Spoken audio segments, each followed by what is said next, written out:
2026 தமிழ்நாட்டு அரசியல் கட்சிகளில் யாருக்கு பலம் யாருக்கு வளம் கிடைக்க போகுது அப்படிங்கிறத பற்றி பேசிகிட்டு இருக்கோம். நம்மோடு கூடுதலாக முதன்மை செய்தியாளர் சீஃப் ரிப்போர்ட்டர் ராஜேஷ் அவர்கள் நம்மோடு இணைஞ்சிருக்கிறார். வணக்கம் ராஜேஷ். அதிமுகவினுடைய பீட் ரொம்ப நாளாக பார்த்துட்டு இருக்கீங்க. கடந்த 2 நாட்களாக அவங்களுடைய எல்லா நூக்கன் கார்னரையும் ஒர்க் பண்ணிட்டு இருக்கீங்க. இன்னைக்கு அவங்களோட மாவட்ட செயலாளர் கூட்டம் கூட இருக்கு. அதிமுகவோட பிளான் தான் என்ன ராஜேஷ்? என்ன ஐடியாவில் இருக்காங்க? ஆக்சுவலா 2020 210 தொகுதிகளில் வெற்றி பெறணுங்கிறதா எங்களோட இலக்குன்னு சொல்லி அதிமுக சொல்றாங்க நெல்சன். ஸோ அதுக்காக நிறைய ஒர்க் பண்ணிட்டு இருக்கிறதா சொல்றாங்க. கடந்த 3 ஆண்டுகள்ல, அதாவது அவங்க எதிர்கட்சியா வந்ததுக்கு அப்புறம் 3 ஆண்டுகள்ல ரொம்ப பெருசா வேலை எதுவும் பார்க்கல, ரொம்ப ஸ்லோவா தான் இருந்தாங்க. ஆனா 2025 பொறுத்த வரைக்கும் நிறைய வேலை பார்த்துருக்காங்க. குறிப்பா எடப்பாடி பழனிசாமி அவர்களுக்கு இந்த 2025 ஒரு சக்சஸ் ஆன ஒரு ஆண்டா அதிமுகவினர் சொல்றாங்க. ஏன் அப்படின்னா 2024 நாடாளுமன்ற தேர்தலுக்கு அப்புறம் கட்சி ரொம்ப பெரிய பின்னடைவை சந்திக்கும். கட்சியில் இருக்கக்கூடிய மூத்த நிர்வாகிகள்லாம் போர்க்கொடி தூக்குவாங்க. எடப்பாடி பழனிசாமியுடைய தலைமை இருக்குமா அப்படின்லாம் சொல்லி கேள்வி எழுப்பிட்டு இருந்தாங்க. ஆனா 2025 செங்கோட்டையின் ஒரு நபரை தவிர மற்ற எல்லாருமே இன்னும் கட்டுக்கோப்பா தான் இருக்கிறாங்க. யாருக்குமே வருத்தம் இல்லையா அப்படின்னு கேட்டா வருத்தம் சில முன்னாள் அமைச்சர்களுக்கு இருக்கிறது. ஆனாலும் அனைவரையும் அரவணைத்து செல்லக்கூடிய ஒரு தலைவரா அதிமுகவினுடைய ஒரு பொதுச் செயலாளர் அப்படிங்கிற ஒரு அசைக்க முடியாத இடத்துல எடப்பாடி பழனிசாமி இப்ப அமர்ந்திருக்காரு அப்படிங்கறதை பார்க்க முடியுது.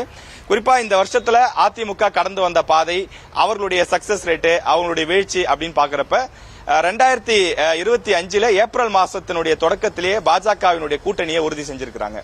அதே மாதிரி பாத்தீங்கன்னா தேர்தல் பணிகள்ல அதிமுகவில் எப்பவுமே முன்னாள் முதலமைச்சர் ஜெயலலிதா முந்துவாங்க, தேர்தல் பணிகளை சீக்கிரமா ஸ்டார்ட் பண்ணுவாங்கன்னு சொல்லுவாங்க.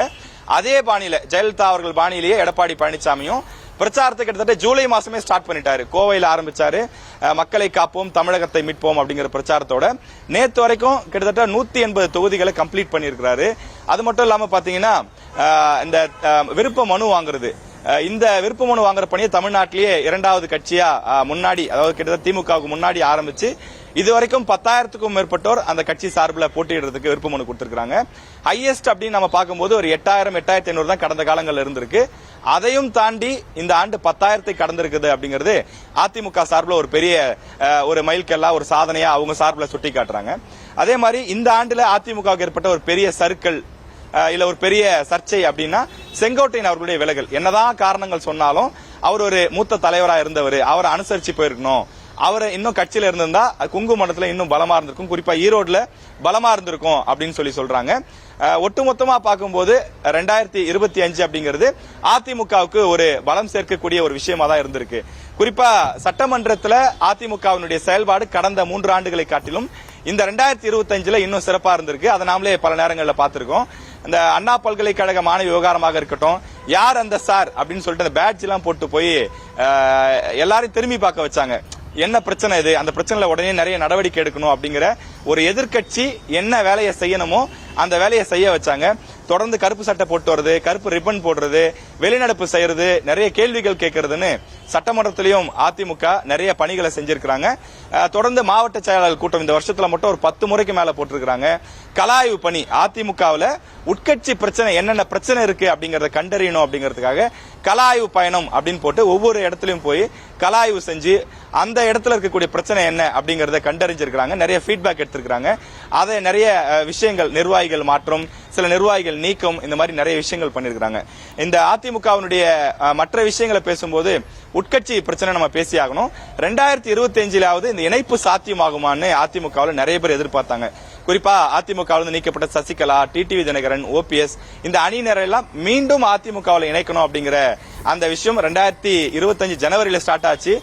டிசம்பர் வரைக்கும் போயிட்டு தான் இருக்கு. ஆனா அதுக்கான சாத்தியமே இல்லை அப்படிங்கிறது தான் எடப்பாடி தரப்புல இருந்து நமக்கு கிடைக்கக்கூடிய பதிலா இருக்கு. ஆனா அவர்களும் இணைந்தால் அதிமுக இன்னும் பலமாகும். 2021 சட்டமன்ற தேர்தல் போல இல்லாமல் 2026 ஒரு கூடுதல் பலமாக அந்த சட்டமன்ற தேர்தலை சந்திப்பதற்கான வாய்ப்பா இருக்கும் அப்படின்னு சொல்றாங்க நெல்சன். சோ 2025 அதிமுக ஒரு சின்ன குறுக்கீடு இப்படிதான் அமைஞ்சிருக்கு. தமிழ்நாட்டை பொறுத்த வரைக்கும் அதிமுக ஒரு குதிரை, அது எத்தனை முறை கீழே விழுந்தாலும் திரும்ப எந்திரிச்சு நின்றோம். வலுவாக கட்டமைப்பு ரீதியாக ஒரு பலமான கட்சி.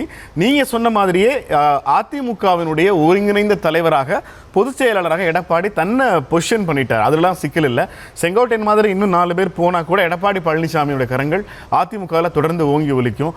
எதிர்கட்சியாக செயல்பாடுகள் கூட பரவலா ஓரளவுக்கு கவனம் பெற்றிருக்குன்னு சொல்லலாம். ஆனா இங்க இந்த தேர்தலை பொறுத்த வரைக்கும் அதிமுகவை தாண்டி அதிமுகவினுடைய மற்ற கூட்டணி கட்சிகள் எடப்பாடி பழனிசாமியை எப்படி பொசிஷன் பண்றாங்கிறதுல இன்னும் ஒரு சிக்கல் இருக்கு. நான் ஃபார் எக்ஸாம்பிள் செல்வ பெருந்தகையோ திருமாவளவனோ முக ஸ்டாலினுக்கு கொடுக்கிற இமேஜ் இருக்கு இல்லையா, அவங்க எப்படி முன்னிறுத்துறாங்க முக ஸ்டாலின்னு. அந்த வகையில் எடப்பாடி பழனிசாமியை அதிமுகவில் முதலமைச்சர் வேட்பாளராக முன்னிறுத்துவதற்கு கூட்டணி கட்சிகள் தயங்குறாங்களா? அது அதிமுகங்கிற கட்சி இல்லை, தேசிய ஜனநாயக கூட்டணியா எடப்பாடி பழனிசாமியை முன்னிறுத்துறதுல இன்னமும் சிக்கல்கள் இருக்கு அதிமுகவுக்கு. இல்ல அப்படி ஒரு சிக்கல் இருக்கிறதா தெரியல நெல்சன். ஏன் அப்படின்னா இப்ப பாஜக தான் அதிகாரப்பூர்வமா அதிமுக கூட்டணியில் இருக்கிற கட்சி. மற்ற பெரிய கட்சிகள் யாரும் இப்போ வரைக்கும் அதிகாரப்பூர்வமா இல்ல. பாஜக எந்த இடத்துலயுமே இபிஎஸ் முதலமைச்சர் கிடையாதுன்னு சொல்லல. ஏன் இன்னும் கரெக்டா சொல்லணும்னா அமித்ஷா ஏப்ரல் 14ஆம் தேதி அப்புறம் வந்தாரு, இங்க தமிழ்நாட்டுக்கு வந்தாரு. அப்ப அறிவிக்கும் போதே எங்க கூட்டணி கட்சியினுடைய சிஎம் கேண்டிடேட் இவர் தான் அப்படின்னு அவரே அனௌன்ஸ் பண்ணிருக்காரு. பாஜக நயினார் நாகேந்திரன் பல இடங்கள்ல பிரச்சாரத்துக்கு போறாரு, அங்க எல்லாம் வெளிப்படையா சொல்றாரு எங்க கூட்டணி கட்சியினுடைய முதலமைச்சர் வேட்பாளர் இபிஎஸ் தான் அப்படிங்கறதுல சொல்றாரு. அதுல யாருக்கும் எந்த தயக்கமும் இருக்கிறதா தெரியல. மற்ற கட்சிகள் அதாவது பாத்தீங்கன்னா பாமக இணையும் எதிர்பார்க்கப்படுது. அவங்க கூட எந்த இடத்துல நாங்க தான் சிஎம் கேண்டிடேட்னு சொல்ல, நாங்கள் செல்லக்கூடிய கூட்டணி எங்க கூட்டணி வெற்றி பெறும் அப்படின்னு தான் சொல்றாங்க. அதனால கூட்டணி கட்சிகள்ல இபிஎஸ் முதலமைச்சர் வேட்பாளருங்கிறதையோ அவருடைய தலைமையை ஏத்துக்கிறதையோ யாருக்கும் சிக்கல் இருக்கிறதா தெரியல நெல்சன். இல்ல இப்போ நாம இங்க கேள்வி கேட்டது திமுக கூட்டணியை எதிர்கொள்வதற்கு அதிமுக கூட்டணியை வலியுறுத்தப்படணும் அப்படின்னு. டிடிவி ஓபிஎஸ் மாதிரியான பிரிந்து போனவர்களை அதிமுகவில் சேர்க்க முடியாதுன்னு எடப்பாடி உறுதியா இருந்துட்டார். ஆனா கூட்டணிக்குள்ள கொண்டு வர்றதுல அதிமுக தலைவர்களுக்குள்ளேயே கருத்து வேறுபாடுகள் இருக்கா? ஜெயக்குமார் அவர்களுடைய செய்தியாளர் சந்திப்புல முதல்ல ஓபிஎஸ் டிடிவிக்கு எதிராக கடுமையா பேசிட்டு இருந்தார். ஆனா சமீப நாட்கள்ல அவங்களை கூட்டணிக்குள்ள அகாமடேட் பண்றதுக்கு ஓரளவு ஒத்திசைவு அதிமுக தலைவர்களுக்குள்ளே இருக்கிற மாதிரி தெரியுது. அது ஏற்பட்டு விட்டதா? ஆமா, தேர்தல் நேரத்தில் சில நெருக்கடிகள் அவர்களுக்கு கொடுக்கப்படுது. அந்த நெருக்கடிகள் காரணமா இணைப்பு செஞ்சுதான் ஆகணுமா அப்படிங்கிற ஒரு இடத்துக்கு அவங்க நகர வேண்டிய சூழல் இருக்கு. ஜெயக்குமார் கூட அந்த பேட்டியிலே இன்னொரு விஷயம் சொல்லியிருந்தாரு. கடந்த காலங்களில் அவங்க அதிமுகவையோ எங்கள் தலைவர்களையோ கடுமையா விமர்சனம் பண்ணாங்க. விமர்சனம் பண்ணும்போது நான் பதிலடி கொடுப்பேன், என்கிட்ட வாங்கி கட்டிக்காத தலைவர்களே இல்ல அப்படிங்கிற மாதிரி நகைச்சுவையா அவர் சொல்லியிருந்தாரு. இப்ப இணைப்பு சாத்தியமா அப்படிங்கிறப்ப அதை நான் முடிவு பண்ண முடியாது, எங்க தலைவர் தான் முடிவு பண்ணுவாரு, பொதுச் செயலாளர் தான் முடிவு பண்ணுவாரு அப்படின்னு சொல்லி அவர் சொல்லியிருக்காரு. இந்த இணைப்பு சாத்தியப்படணும்னு நம்ம ஏற்கனவே சொன்ன மாதிரி அதிமுக 2 குரல்கள் இருக்கு. சமபங்கா பிரிக்கலாம். 50% பேர் இணைப்பு வேணும் அப்படின்னு சொல்லி சொல்றாங்க. ஒரு 50% பேர் இணைப்பு தேவையில்லை, அந்த பிரிந்து சென்ற நபர்கள் மீண்டும் கட்சிக்குள் வந்தா அவங்க கட்சிக்குள்ள மீண்டும் குழப்பத்தை உருவாக்குவாங்க. எடப்பாடியுடைய தலைமை சரியா தான் போயிட்டு இருக்கு. இரட்டை இலையை எதிர்த்து போட்டியிட்டவங்களை மீண்டும் இந்த கட்சிக்குள்ள கொண்டு வரது எப்படி சரியா இருக்கும்? அவங்க கடந்த காலங்களில் என்ன மாதிரியான குழப்பத்தெல்லாம் ஏற்படுத்தினாங்க? ஆட்சியை முழுசா நடத்த விட்டாங்களா? 2019, 2017 காலகட்டங்களில் அவங்க என்ன மாதிரியான குடைச்சல் கொடுத்தாங்கன்றதெல்லாம் கொஞ்சம் சிந்திச்சு பாருங்க அப்படின்னு சொல்றாங்க. அவங்கள சேர்த்துக்கிட்டு அதிமுக ஆட்சிக்கே வந்தாலும் கூட அவங்க நிம்மதியா 5 வருஷம் ஆட்சி நடத்த விடுவாங்களா? அப்படி இருக்கும்போது அவங்களை எப்படி நம்ம சேர்த்துக்க முடியும்? இப்ப அவங்க இல்லாமலே கட்சி சிறப்பா தான் போயிட்டு இருக்கு அப்படிங்கிறது எடப்பாடி பழனிசாமி அவர்கள் தரக்கூடிய வாதமாக இருக்கிறது. இன்னும் எந்த இடத்துலயும் வெளிப்படையா எடப்பாடி பழனிசாமி அந்த இணைப்பு வேணும் அப்படிங்கிற வார்த்தைகளை சொல்லல. தொடர்ந்து அவருடைய பேட்டிகள்ல பல இடங்கள்ல சொல்லியிருக்கிறது இணைப்பு தேவை கிடையாது, கட்சியை விட்டு வெளியே போனவங்களாவே இருக்கட்டும் அப்படின்னு தான் சொல்றாங்க. ஆனா பாஜக உள்ளிட்ட மற்ற கட்சிகளுடைய கூட்டணி கட்சிகளுடைய எதிர்பார்ப்பு என்பது ஒரு பலமான கட்சியா இருக்கணும். எதிர்த்தரப்பில் இருக்கக்கூடிய திமுக 10 கட்சிகளுடன் கூட்டணியோடு ஒரு மிக பிரம்மாண்ட கூட்டணியாக அமைத்திருக்கிறார்கள். அப்படி அதிமுகவை பார்க்கும்போது ஒரு பலமான கூட்டணி இல்லாத சூழல் இருக்கிறது. அதிமுகவை எதிர்க்கக்கூடிய அம்புகளாக பிரிந்து கிடக்கக்கூடிய சக்திகளாக பல பேர் இருக்கிறார்கள். ஏன் இப்படி இருக்க வேண்டும்? அனைவருக்குமே தலைவர் எம்ஜிஆர், ஜெயலலிதா தான். அப்படி இருக்கும்போது நீங்க ஏன் தனித்தனியா பிரிஞ்சிருக்கிறீங்க? நீங்களும் ஒன்னு சேர்ந்துருங்க. ஒன்னு சேர்ந்தா அது இன்னும் கூட்டணியை பலப்படுத்தும் அப்படின்னு சொல்றாங்க. பட் என்ன நடக்க போகுதுங்கிறது அநேகமா ஜனவரி, பிப்ரவரி ஆரம்பத்துக்குள்ள நமக்கு தெரிஞ்சிடும். ரொம்ப முக்கியமான ஒரு கேள்வி, தாவேகாவை ரொம்ப சாஃப்டா ஹேண்டில் பண்ணுதா அதிமுக? திமுகவை ஃபோர்ஸா எதிர்க்கிற மாதிரி தாவேகா அதிமுகவுக்குள்ள என்ன சேதாரத்தை ஏற்படுத்த போறாங்கன்னு தெரியாம ஒரு மென்மையான போக்கை கையாளுறீங்களா, இல்ல அதிமுகவுக்கு தாவேகாவை எப்படி கையாளுறதுன்னு தெரியலையா? அந்த கேள்விக்கு ரொம்ப சிம்பிளான பதில். என்ன அப்படின்னு பாத்தீங்கன்னா தாவேகா எந்த இடத்துலயும் அதிமுகவை எதிர்க்கிறதே இல்ல. அப்ப நம்ம எதிர்க்காத ஒரு கட்சியை வந்து ஏன் எதிர்க்கணும்? இப்ப அதிமுகவுக்கு நோக்கங்கிறது திமுகவை தோக்கடிச்சு மேல வரணுங்கிறது, தாவேகாவுக்கும் நோக்கம் என்ன? திமுகவை தோக்கடிக்கணும் அப்படிங்கிறது. அப்ப ரெண்டு பேருக்குமே ஒரே இலக்கு தான். அப்படிங்கிறப்ப எதிரிக்கு எதிரி நண்பன் அப்படிங்கிற மாதிரி தாவேகாவை ஏன் அடிக்கணும்? தாவேகா முழுக்க முழுக்க தன்னுடைய பேச்சுல 90% திமுகவை தாக்குறத மட்டுமே வேலையா வச்சிருக்காங்க. அப்படி இருக்கும்போது நம்மளுடைய எனர்ஜியை, நம்மளுடைய வார்த்தைகளை தாவேகாவை திட்டி ஏன் வீணாக்கணும்? அது மட்டும் இல்லாம அரசியல்ல எது வேணா ராஜேஷ், நீங்க செய்தியெல்லாம் தெரியாத ஆளு இல்ல. களத்திலேயே இல்லன்னு அதிமுகவை அவர் அவமானப்படுத்துறாரு. அதுக்கு மேல எப்படி அதை நீங்க விமர்சனம் வைக்கலன்னு சொல்லுவீங்க? எந்த இடத்துலயும் ஒரு அதிமுகன்ற வார்த்தையை மென்ஷன் பண்ணல. எந்த இடத்துலயும் அதிமுகன்ற வார்த்தையை மென்ஷன் பண்ணல. சரி, நீங்க சொல்லுங்க, களத்துல இல்லன்னு அவர் யார சொல்றாரு அப்படின்னு தான் சொல்லி இல்ல, நீங்க சொல்லுங்க ராஜேஷ், களத்துல இல்லன்னு விஜய் யார? வேற மற்ற கட்சிகளாக இருக்கலாம். இல்ல, இப்போ நான் ஒரு திமுக பிடிக்காத ஆளு, எனக்கு திமுக ஆட்சிக்கு வரவே நான் நினைக்கிறேன்.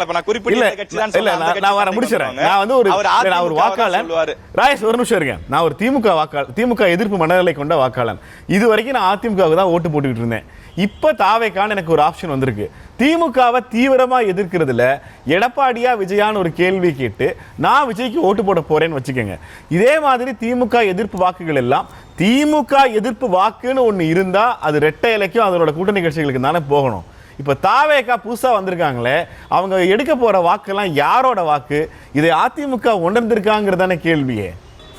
இல்ல நீங்க இப்ப புதுசா ஒரு கட்சி வரப்ப அவங்கள வந்து எதிர்க்கணும்ன்ற எந்த அவசியமும் கிடையாது. அப்படி பார்த்தா திமுக எந்த இடத்துல வந்து முதலமைச்சரோ அல்லது துணை முதலமைச்சரோ தாவேகாவை வெளிப்படையா எதிர்த்திருக்கிறாங்களா? ஜாடமாடியா மறைமுகமா பேசியிருப்பாங்களே தவிர நேரடியா விஜயை தாக்கியோ விஜய் வைத்த குற்றச்சாட்டுகளுக்கு நேரடியா பதில் சொல்லியே கிடையாது.